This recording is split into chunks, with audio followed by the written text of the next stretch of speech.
کہ نبی پاک صلی اللہ تعالی وسلم ارشاد فرماتے ہیں کہ جب ایک بندہ نماز کے لیے مسجد آتا ہے، صف میں کھڑا ہوتا ہے، ابھی اس نے اللہ اکبر کہا نہیں، کہنا ہی چاہتا ہے، بس کہنے ہی والا ہے، اللہ ایک فرشتے کو حکم دیتا ہے، فرشتے جاؤ، یہ میرا بندہ میری بارگاہ میں حاضر ہو رہا ہے میری عبادت کے لیے، اس کے اختیار میں جو کچھ تھا اس نے اس کا اہتمام کر لیا، میری حاضری، میری بارگاہ میں حاضری کا جو اہتمام تھا جو اس کے اختیار میں تھے کر لیا، کپڑے پاک رکھے، جسم پاک رکھا، اور وضو کر کے اپنے آپ کو نماز کے لائق بھی بنا لیا، یہ اس کے اختیار کی چیز تھی۔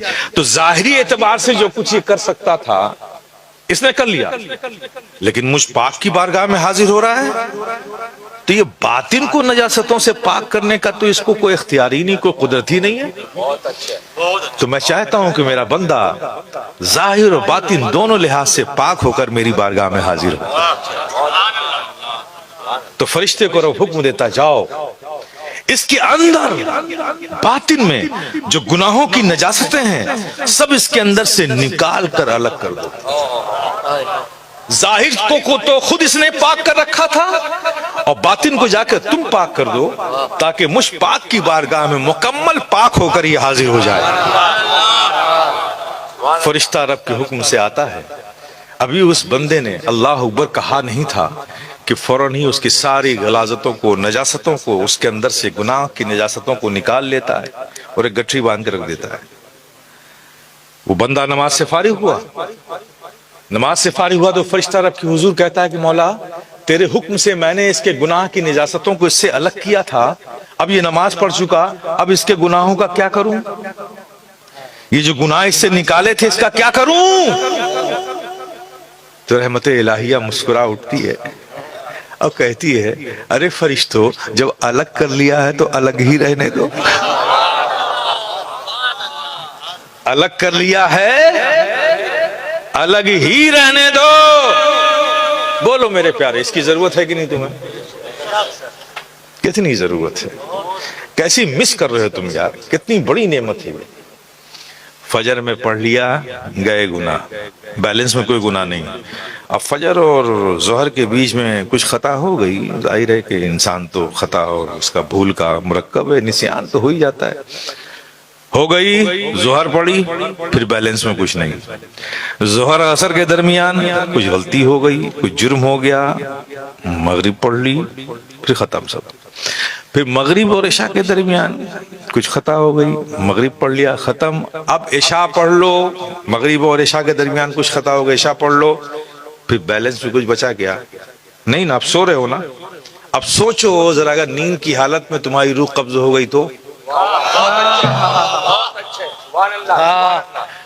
سارے گناہ تو سب ختم ہو گئے، مائنس میں ہو، اب جو کچھ بھی ہے نیکی نیکی ہے۔ اور اللہ کا وعدہ ہے اپنے محبوب سے کہ رائی کے دانے کے برابر بھی اگر نیکی ہوگی تو محبوب جاؤ اسے نکال کر جنت میں پہنچا دو۔ کتنی امپورٹنٹ چیز میرے پیارے تم مس کر رہے ہو۔ کر لو اس سے محبت، ایک بار کر کے دیکھو یار، یہ جتنا بابا بابی کے پیچھے بھاگتے ہو یار، میں بتا رہا ہوں آپ سے، بہت اچھے ہیں، خدا کے گھر میں آ جاؤ یار، پھر دیکھو۔ میں کہتا ہوں، ہر نوجوان سے کہتا ہوں، ہر بزرگ سے کہتا ہوں، یہ ایک ایسی چیز ہے کہ اس سے محبت کر لو یار، نماز سے محبت کر لو۔ 30 دن، وہ 40 دن کا چلہ کرواتے ہیں نا، میں 30 دن کہتا ہوں، صرف 30 دن اس سے محبت کر لو، اب بالکل مکمل ارادہ کہ کچھ بھی ہو جائے نماز نہیں چھوڑیں گے۔ ٹرین چھوٹتی ہے چھوٹ جائے، بس چھوٹتی ہے چھوٹ جائے، ارے میاں نوکری چھوٹتی ہے چھوٹ جائے یار، ہمارا رب رزاق، رب ہے رزاق ہمارا، دنیا تھوڑی رزق دیتی ہے، ہمارا رب ہمیں رزق دیتا ہے۔ ہم مومن ہیں جن کو پتہ نہیں کہ رزق کون دیتا، وہ بھٹکے دنیا میں، ہمیں پتہ ہے کہ ہمارا رب دیتا ہے۔ کچھ چھوٹ جائے چھوٹ جائے، نماز نہیں چھوڑیں گے۔ 1 مہینہ ایسی زندگی گزار کے دیکھو، دیکھ لینا پھر نماز تمہیں نہیں چھوڑے گی۔